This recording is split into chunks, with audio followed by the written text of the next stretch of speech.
The Peter Bs really were something there for a moment, and I've got no reason to err on the side of hyperbole. We were one of the 2 or 3 acts chosen to support the best of the best, because Bardens was a visionary musician. Under his guidance, the Peter Bs later became the Shotgun Express, which featured me and, amongst others, a very talented, impossible-to-ignore, raspy vocalist named Rod Stewart.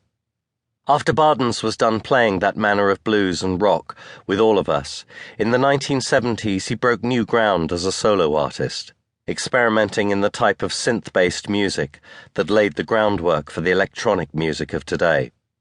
Peter was great, and he was taken from us far too soon in 2002, at the age of 56, by lung cancer.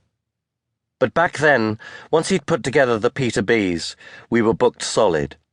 We filled support slots at every prestigious gig there was, which is how we got invited to play at Tara Brown's birthday party. I've mentioned Tara already in passing, but I've not taken the chance to say that he was truly a wonderfully warm Irish lad. He was one of the heirs to the Guinness brewing fortune, but you'd never know it unless someone told you. His wealth and influence had nothing to do with his charm. Tara was who he was, and it came through. He was a sprite, a dashing patron of all manner of culture, to be sure. He was always there, always in the moment. He made the rounds with the Beatles and the Stones, and he always did it right. He was never a nagging tag-along. So when Tara was set to turn 21, every single person in our little bubble world was up for it, because we knew he would do it right. He chose one of the most gorgeous properties I'd ever seen, one that had been in his family for nearly a century. It was a castle in County Wicklow, Ireland, set in a wide green valley, complete with a staff, chauffeurs, stables, everything but a legion of hunters on horseback awaiting the release of the red fox. Tara flew up the 200 or so guests in 2 private jets, including John Paul Getty, Paul McCartney, Mick Jagger and his girlfriend at the time, Anita Pallenberg. This party was special, and those invited knew it too.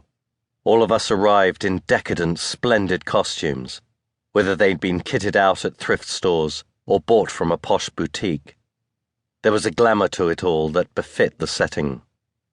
I spent hours that seemed endless with Brian Jones at that party, because as soon as I walked into a hall as grand as a cathedral, he was the first person I saw. He beckoned to me to follow him upstairs before I had time to register the scope of the place. "Come on, Mick. Let me show you something." I followed Brian upstairs.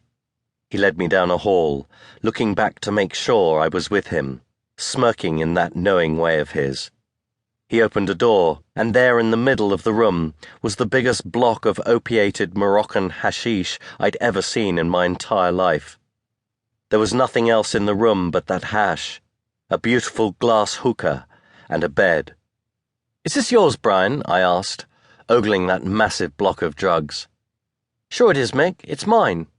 It's all of ours. It's here for everyone. So let's have some." This was the birthday party to end all birthday parties. For one thing, the music was stellar, full of various bands playing everything from blues to all manner of Eastern excursions.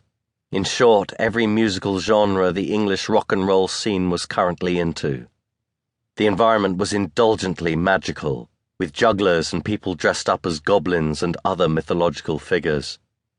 Tara being Tara, he even had a surprise for those who thought they knew everything. He'd arranged to have the Lovin' Spoonful flown over from America to play during the height of the weekend. He told no one. At the time, the Spoonful had a huge top 10 hit in the States with Do You Believe in Magic, which we all knew, whether we liked it or not. What mattered was that Tara had flown in the hottest new group in the American charts that week, because he wanted them to play their hit song at his birthday. That moment was beyond words. Just to be able to do that so nonchalantly as a surprise to your guests was